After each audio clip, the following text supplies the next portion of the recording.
Ladies and gentlemen, it is an honor for me to be here at the Italian Institute for International Political Studies, one of the top think tanks in Italy and worldwide. I know that 2019 marks the 85th anniversary of the establishment of this institute. During its decades-long activity, combining policy-oriented research with an equally significant commitment to education, the Institute has gone through a volatile period of history, bringing its contribution to policy making worldwide. So, once again, thank you for the invitation to address this audience. Ladies and gentlemen, I have no doubt that all of you here have heard about the non-violent, peaceful Velvet Revolution that happened in Armenia in April 2018.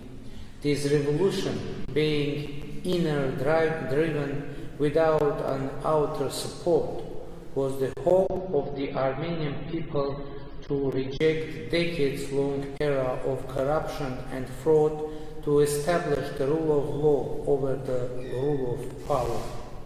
Having assumed the responsibility to lead marches of protests, I clearly realized that in the history of the Third Armenian statehood, there has never been a time of greater promise and at the same time a potential peril. I clearly realized that I had no right to let all those people down, women and men, the young and the old, who were following me. We started a march of protests walking from Armenia's second largest city, Gyumri, to capital Yerevan. With every step bringing us closer to the capital, the responsibility was rising at twice the speed. And we succeeded. The Armenian people proved that they are strong when they are mobilized and united. With the Velvet Revolution, we managed to return the authority into the hands of the people. The next thing we did was the snap parliamentary election. Last December, we had parliamentary elections that were defined by our international partners as free, fair, democratic, and competitive. This was the first parliamentary elections in our country, the official results of which were not contested in constitutional court, and the first parliamentary elections, the results of which were unanimously adopted by all political forces and the public at large. After the elections, I clearly realized that the expectations of the people were very high. The promise of the revolution was quite big.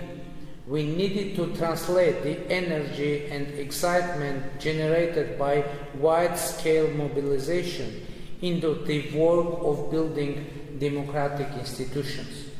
No doubt that in terms of value and aspirations of the people, democracy has won a landslide victory in Armenia. Today, democracy has already become a part of our identity. However, we realize that we need to strengthen democracy institutionally in order to make it irreversible. We need to protect democracy from those who want to make a revenge and turn the clock back. With this end in view, we launched reforms aimed at ensuring the rule of law, accountable governance, protection of fundamental rights and freedom.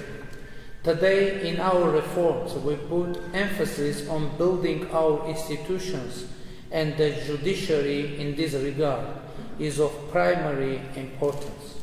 It is well known that without a truly independent judiciary and public trust toward the judicial system, it is not possible to establish a fully functioning democracy and the rule of law, but that trust has to be earned. It has been broken for a long period of time and needs effort to be repaired. With the help of our international partner, we are on the track of earning it back. In this context, I want to emphasize the role of the European Union, which has become Armenia's primary partner in institution building and in implementing our reform agenda. The comprehensive and enhanced partnership agreement between Armenia and the European Union is of a particular importance to the end. It is noteworthy that the SEPA is a reform-generating tool, and the fulfillment of its provisions entails qualitative changes in many areas of our society. Dear friends, Italy is one of the historic bridges bounding Armenia with Europe. Today, it plays an important role in expanding cooperation and strengthening political, economic, and cultural relations between Armenia and the European Union. We value our friendly relations with Italy and intend to make every effort to move them even stronger and more substantive. Close ties between our peoples go deep into the history when Armenia and the Roman Empire were neighbors, as it is depicted in 4 ancient maps on the wall of the Roman Forum. Back in the 1st century BC, Armenia was even declared a friend and ally of the Roman people. The close ties between our ancient peoples are based on shared values and the common Christian traditions, which of course are of the cornerstones of our friendship. For Armenians, it is of a great importance that the holy relics of the first Catholicos of the Armenian Apostolic Church are stored in the churches of San Giorgio Armeno of Naples and Nardo. One of the most important centers contributing to the renaissance of the Armenian culture is the modern era.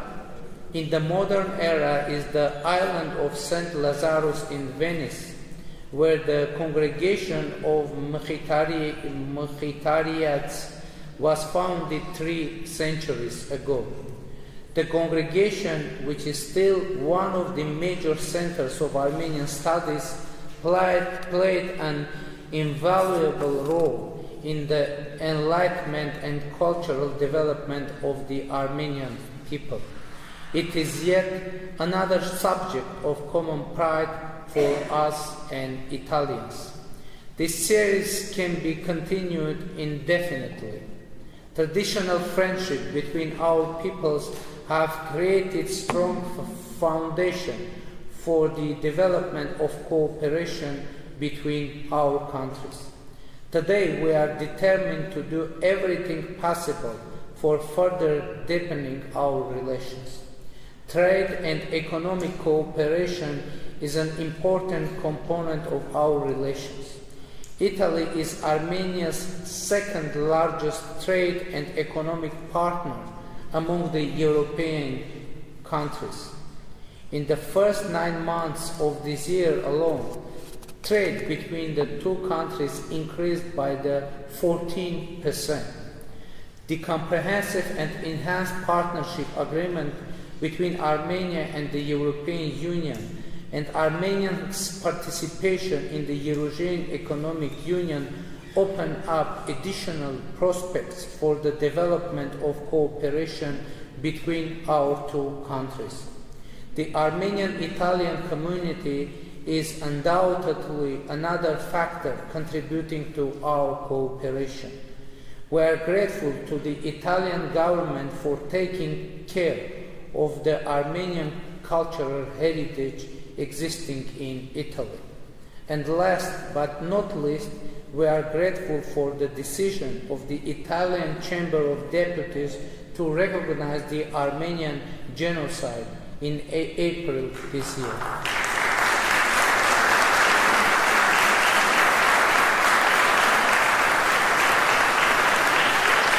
Thank you.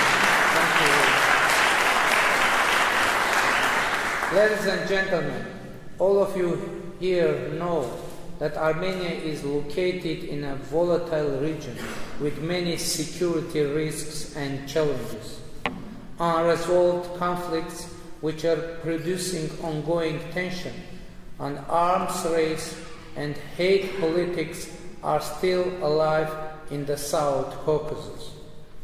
30 years after the fall of the Berlin Wall, 2 out of 4 Armenian borders, those with Turkey and Azerbaijan, have remained sealed for about 3 decades.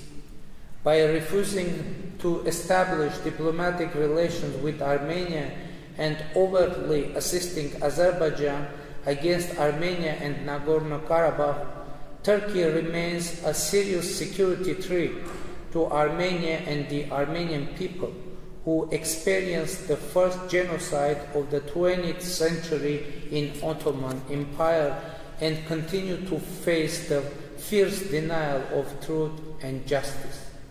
Although the 2 other borders with our friends Georgia and Iran are open, however, in terms of economic efficiency, they can be considered only half open. Foreign policy challenges of our 2 neighbors limit the potential for external relations of our economy and undermine the possibilities for a full-scale regional cooperation. But the biggest security challenge for us is the Nagorno-Karabakh conflict. It still remains unresolved, becoming a source of permanent tension and threatening to escalate into another outbreak of hostilities. Anyone interested in Nagorno-Karabakh conflict should know the background of this conflict. This conflict is not a territorial dispute, as some have tried to present it in a simplified way. It is about the right to self-determination, human rights, and the physical security of the people that live there. The roots of the conflict date back to early days of Soviet Union, when an Armenian region with 95% of Armenian population was assigned to Azerbaijan by an arbitrary decision of the Communist Party. This happened as a result of an agreement reached between Bolshevik Russia and Kemalist Turkey in early 1920s. During the Soviet era, conflict was manifested by systematic and violent discrimination against the Armenian population, who formulated their bid for self-determination in 1988, just on the eve of the demise of the Soviet Union. In response to the aspiration of the Armenian of Nagorno-Karabakh, the authority, by the way, lawful aspiration, the authorities of Soviet Azerbaijan undertook severe measures to crack down on this movement with the use of police force. Ethnic cleansing with mass atrocities against Armenians were exercised in many areas of Nagorno-Karabakh and Azerbaijan. Then, as the Soviet Empire was in the process of disintegration, Azerbaijan, like other republics, started its withdrawal from the USSR. In accordance with the Soviet constitution, if a member republic declared its intention to to separate from the USSR, the autonomous regions under its jurisdiction were entitled to determine their own status, which included the secession from the Republic. Making use of the Soviet constitution, Nagorno-Karabakh Autonomous Region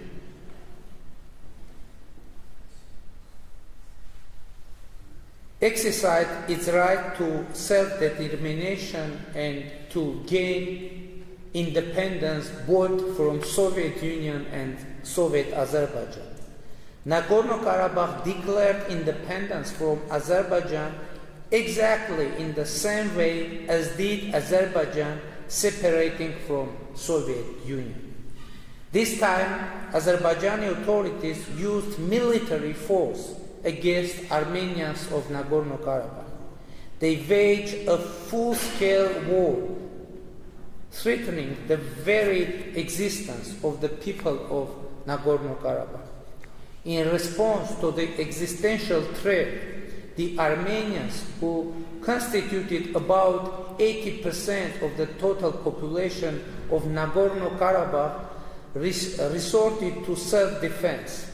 They succeeded in protecting their land and made Azerbaijan come to the terms with the new situation. As a result, a ceasefire agreement among Azerbaijan, Nagorno-Karabakh, and the Republic of Armenia was signed on May 12, 1994. The negotiation process on the settlement of conflict was initiated back in 1992, even before the ceasefire agreement was signed.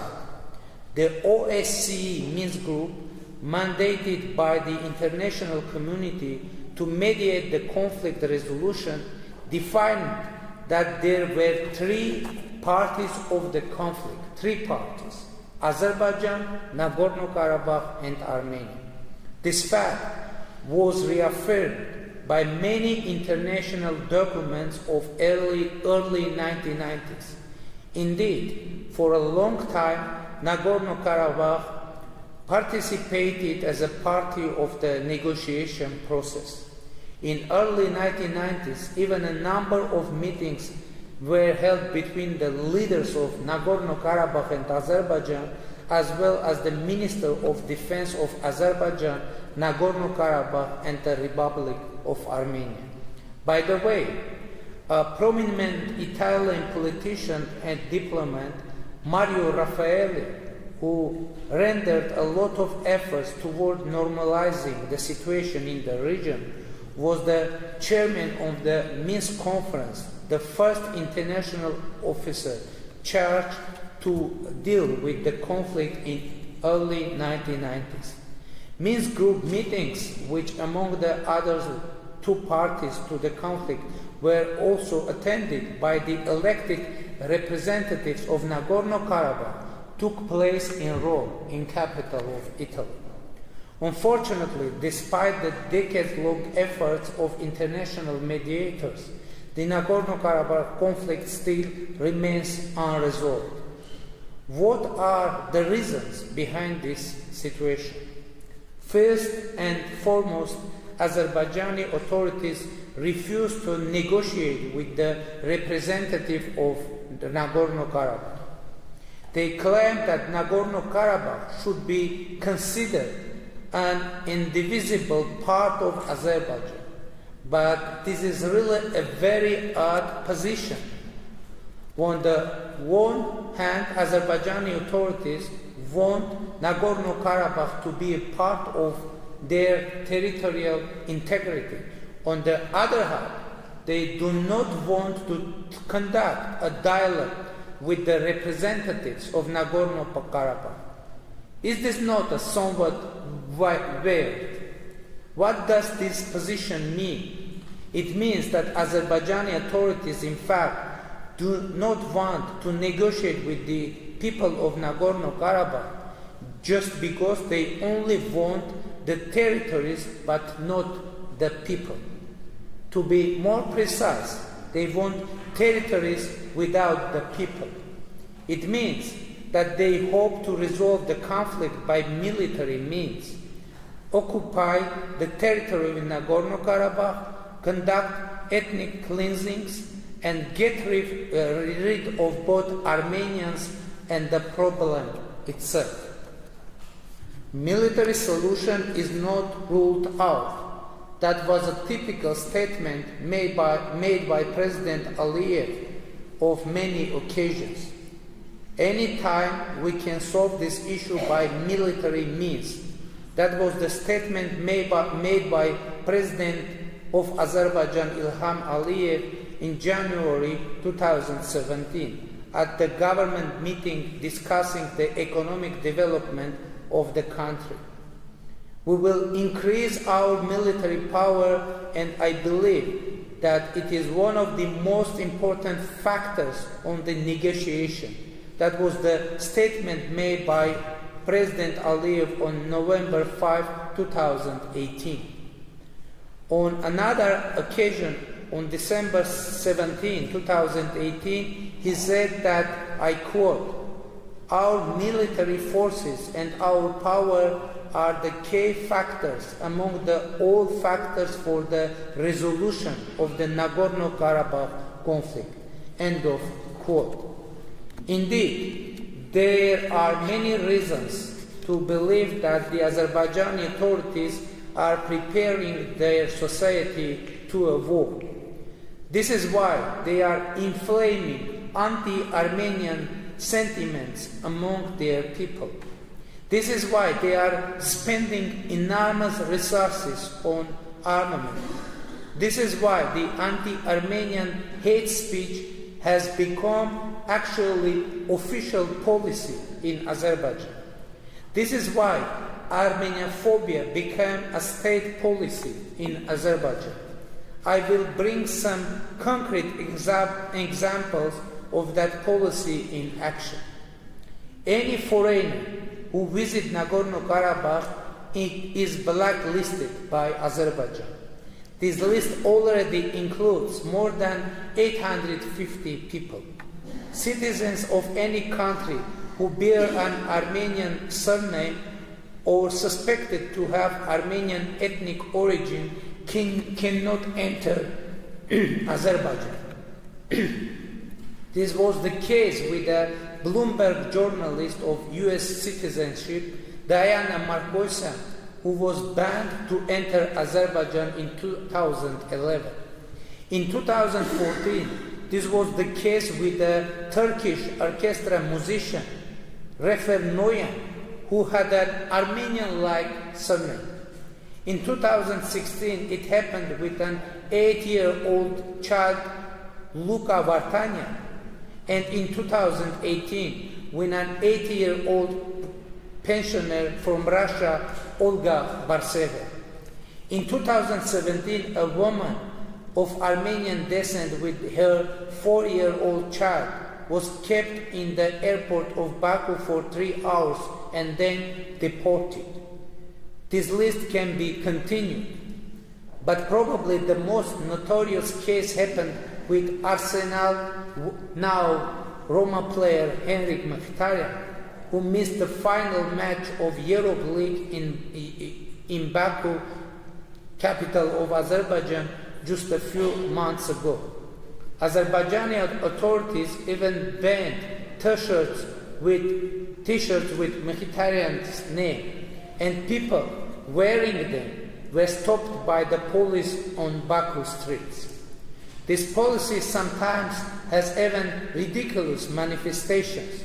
Just a few days ago, a driver was detained in Baku merely for listening to an Armenian pop song. But the most tragic and cynical case was the one with Ramil Safarov, who murdered with an axe his Armenian classmate of a NATO seminar in Budapest. Safarov killed his Armenian classmate when classmate was asleep, and Safarov was sentenced to life imprisonment. Then extradited to Azerbaijan by the Hungarian authorities and returned to Azerbaijan, he was greeted as a national hero, pardoned by President Ilham Aliyev and released, promoted in military rank and gifted an apartment. Dear friends, notwithstanding all these circumstances, notwithstanding anti-Armenian policy of the Azerbaijani authorities, Armenia is taking concrete steps toward finding a mutually acceptable solution to the conflict.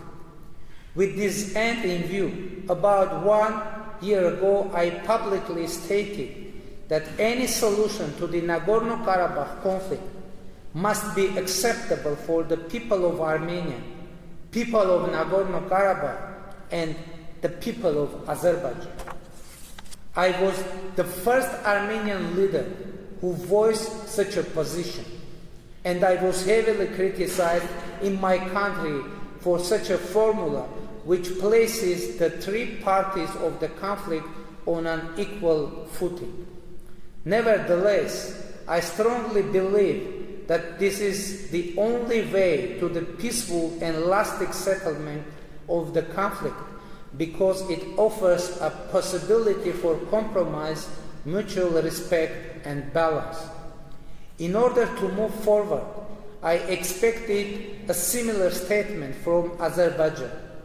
Should we hear such a statement from President Aliyev, this would be a real breakthrough in the negotiation process.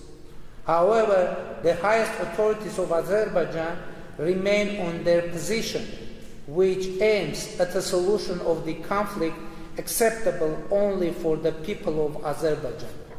It gives me an additional reason to believe that Azerbaijan is nursing hopes to resolve the conflict by military means and doesn't want to find a solution at the negotiation table.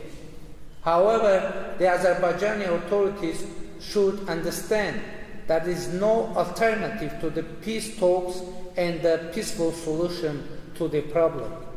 First of all, it is absolutely useless to speak with Artsakh, with Nagorno-Karabakh and Armenia in a language of threat. It's a path to nowhere. Azerbaijan once tried to speak the language of violence force with the people of Nagorno-Karabakh and faced serious consequences despite its huge superiority over Nagorno-Karabakh in terms of both population and the armament. Attempts to avenge this military failure will not lead to anything good. A military escalation in our region will have disastrous consequences with even a global impact. Apparently, Azerbaijan being engaged in hostilities would provide a fertile ground for those terrorists who lost ground in Syria and Iraq and now are looking for new territories to set up their operations. Geographically, Azerbaijan could become a perfect basis for them to penetrate in all four directions, to the south, to the north, to the east, and to the west. Dear friends, the Nagorno-Karabakh is a very complicated and painful issue for the peoples of the region. It is impossible to settle it without hard and consistent work, without a compromise, mutual respect, and balance. But if we took responsibility for the future of our peoples, we must make efforts to achieve real changes. I mean, government of Azerbaijan, government of Nagorno-Karabakh, and government of Armenia. We are sincere in our aspiration for peace in the region and are open for dialogue to reach a solution to the conflict which will be acceptable for people of Armenia, for people of Nagorno-Karabakh, and for people of Azerbaijan. This is our approach, and we are ready to negotiate on the basis of this new paradigm. Concluding my speech, I would like to tell you that before coming to you, I went through the website of the Institute, and one of the headlines of the discussions you had caught my eye. I read as follows: "Ink is better than blood." There was enough blood in this conflict. We need ink and firm hands to put an end to it and to bring peace to the peoples of our region. Thank you for your attention. Now I'm ready for your questions. Thank you very much.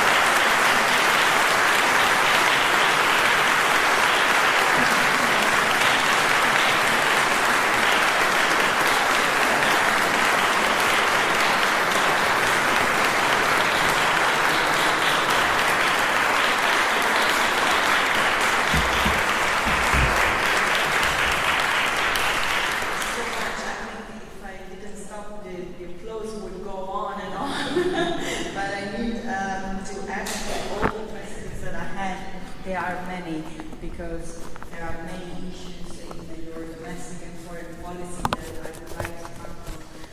The first question would be a more general question about the internal challenges that Armenia has to face. You mentioned, of course, the biggest one, the frozen conflict, which is not frozen at all, as we witnessed back in 2016. So apart from the frozen conflict in Nagorno-Karabakh, what are the main challenges that your government has to tackle, and what are the tools at your disposal to tackle them? Thank you very much. I would mention only one major challenge for us, and from my point of view, most important challenge. As I said, now Armenia is a democratic country, definitely. But I think that our democracy now is kind of emotional democracy, and it like a vague democratic. Now we have democratic emotional wave after our non-violent, peaceful revolution that took place in 2018. And now we need to make our democracy, to transfer our democracy from emotional democracy into the institutional democracy, to guarantee the sustainability of our democracy. And for us, most important challenge is to make our reform agenda, democratic reform agenda, implemented. And we need to have strong and reliable electoral system. We need to have strong and reliable and independent judiciary system. Now it can seem strange, but now we have a new country with old judiciary system, because we had revolution in our society. We had revolution in terms of political system. We had even now the economic revolution is on the way, but actually we have no major changes in our judiciary. So our main challenge is make our democracy sustainable. And I'm very glad that in this way we have support of our international partners and support of European Union, particularly Council of Europe, and of course it is very important agenda. And I mentioned economic revolution, and it is also very important for making our democracy sustainable, because I think that for sustainability of our democracy, it's very important to overcome the huge scale of poverty in our country. And for that, we have managed to fight monopolies and to open new economic opportunities for everyone. And now our main message to our people is that only tool for overcoming the poverty is economic activity. And now we have many programs to encourage our people to start economic activities. And I'm very glad that this motto is bringing concrete result. And this year we expect to have economic growth more than 6%, and it is very good news for us.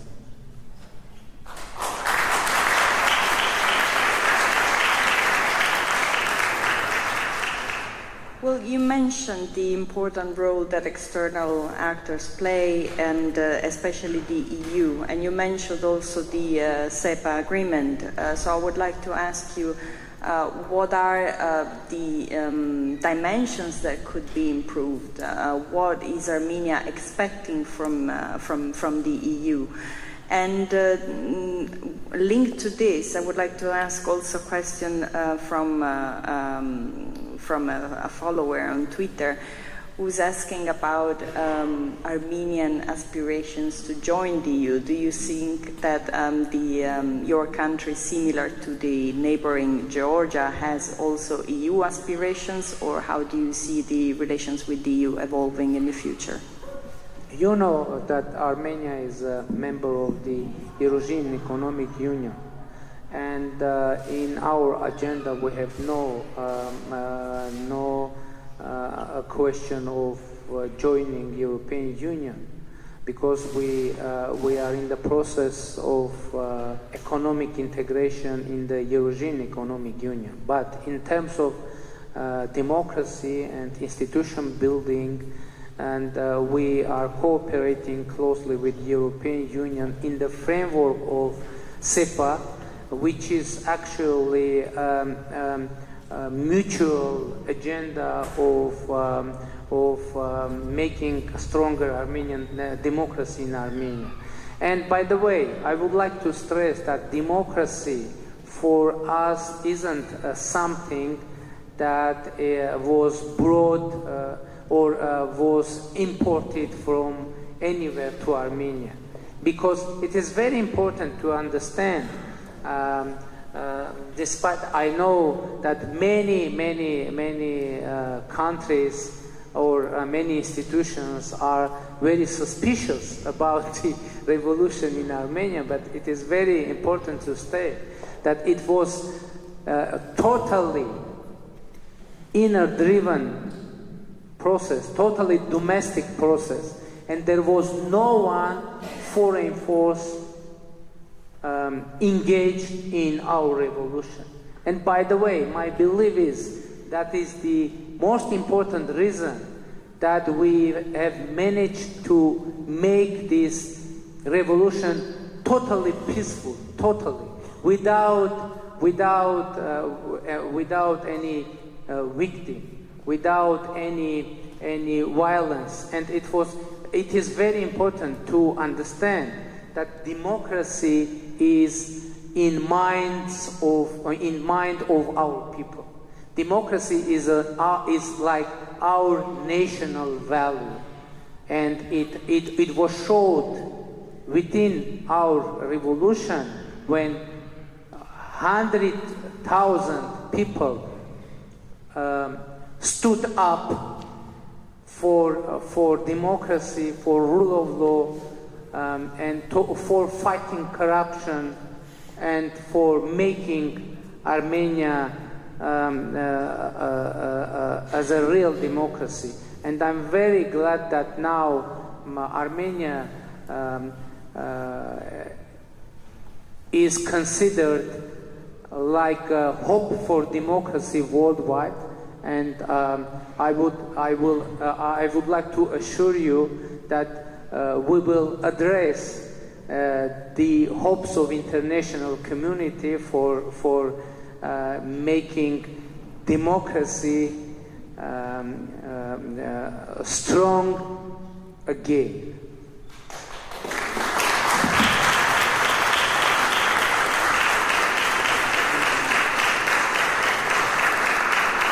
So let's talk about another international player which is very important, not only in Armenia, the US. And recently the US's government recognized the Armenian genocide.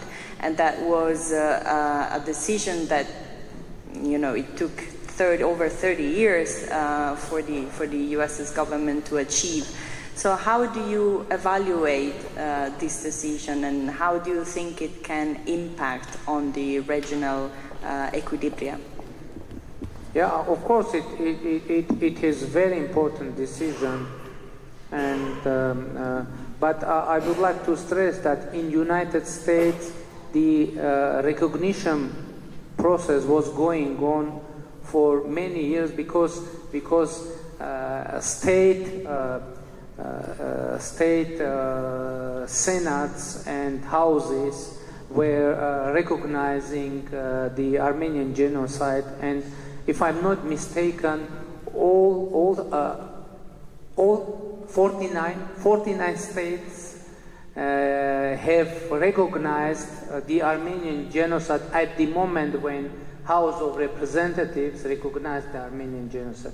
And of course it is very important decision, and I would like to stress that the international recognition of Armenian genocide isn't only the matter of recognition of history or the issue of the historic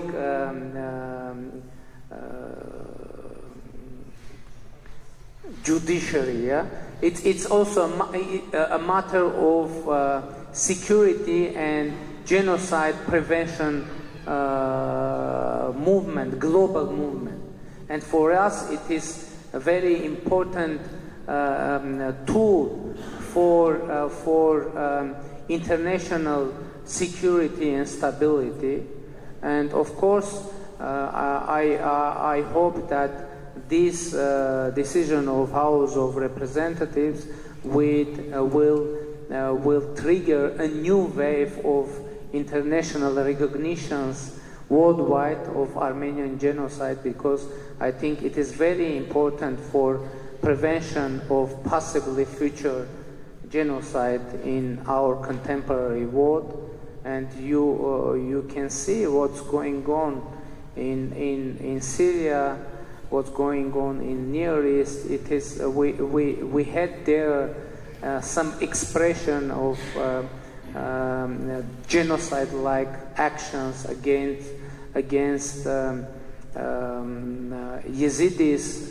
The genocide of Yazidis happened there, and we need to prevent further genocide, and for that very important to recognize the genocide that unfortunately already happened.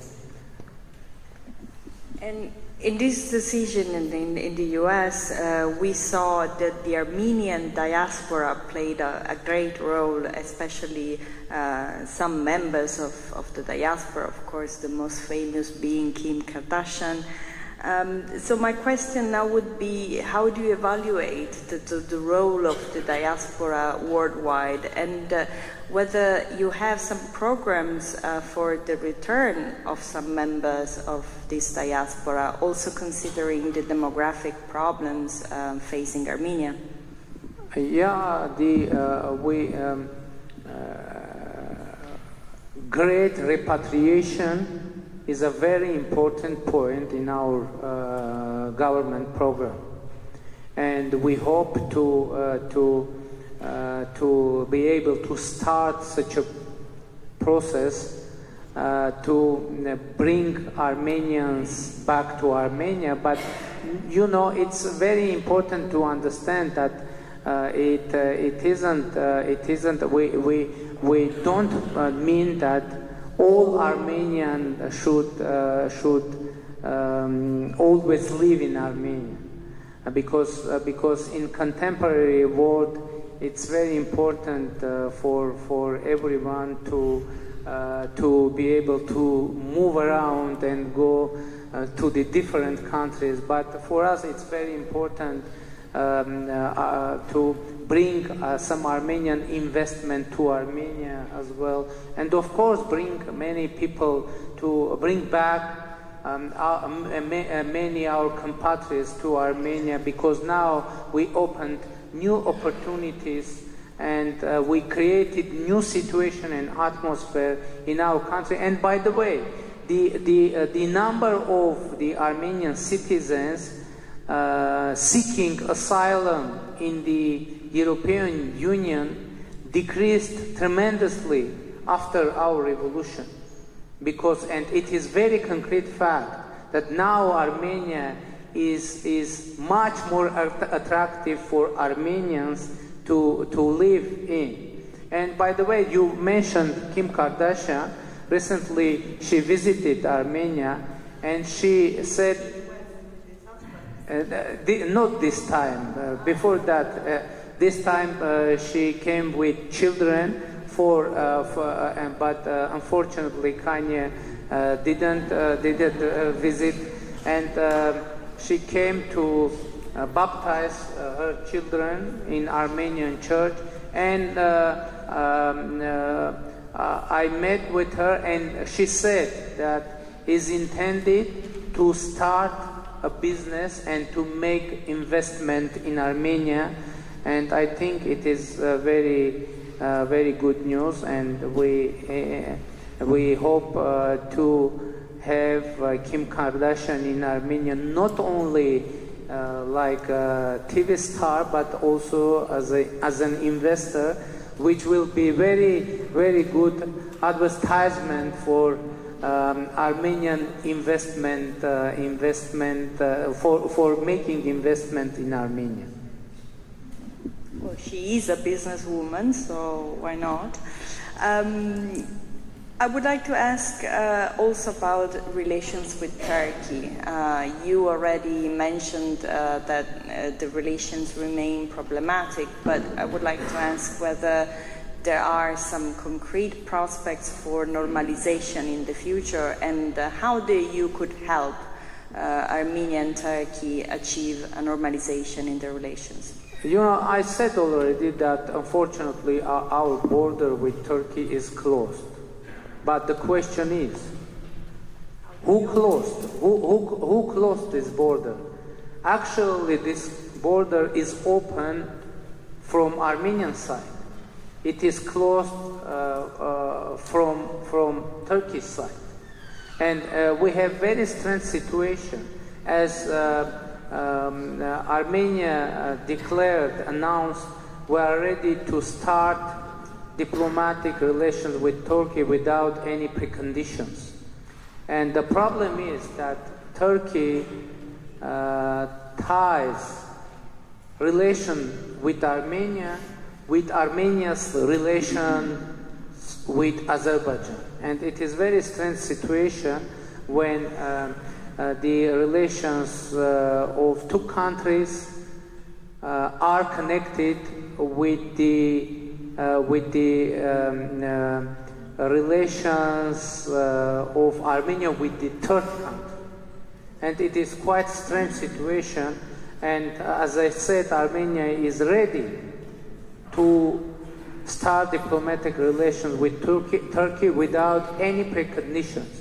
And if Turkey is ready to start diplomatic relations with Armenia without any preconditions, it can bring concrete changes in our relations. But unfortunately, we have no any information that Turkey is ready to start such a relation, because Turkey has some precondition connected with Nagorno-Karabakh, and it makes the situation more complicated. I would have a lot of questions, but I know that you have to visit La Scala tonight. So I would like to conclude this talk with my last question, which is, of course, about Italy.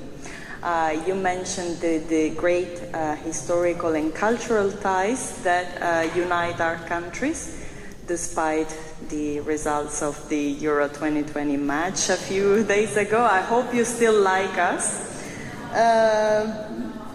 You shouldn't have mentioned that.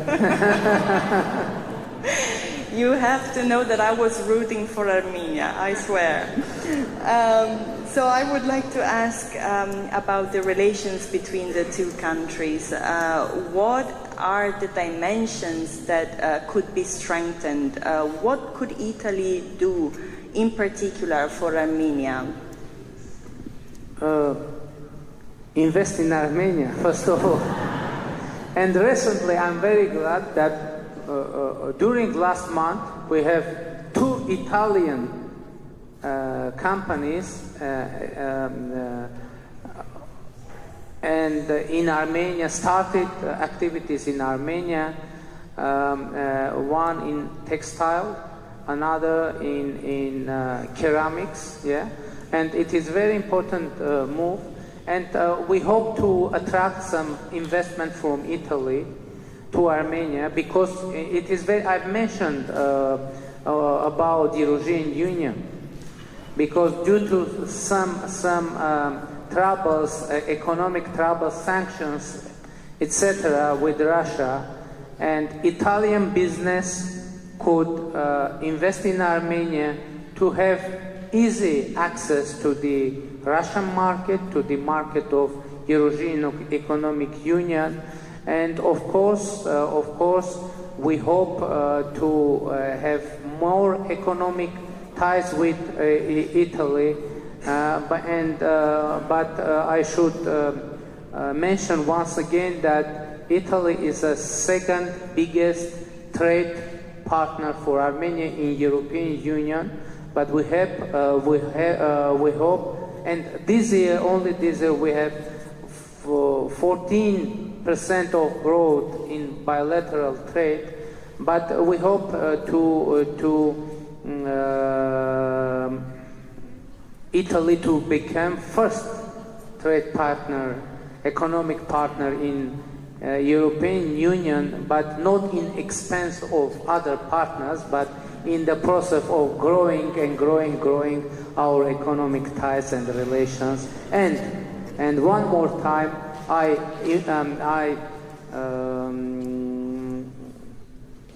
invite Italian business and investors to invest in Armenia, to invest in New Armenia, where there is many good opportunities, new opportunities, and we will guarantee the security and success of all investment in Armenia. So welcome to Armenia.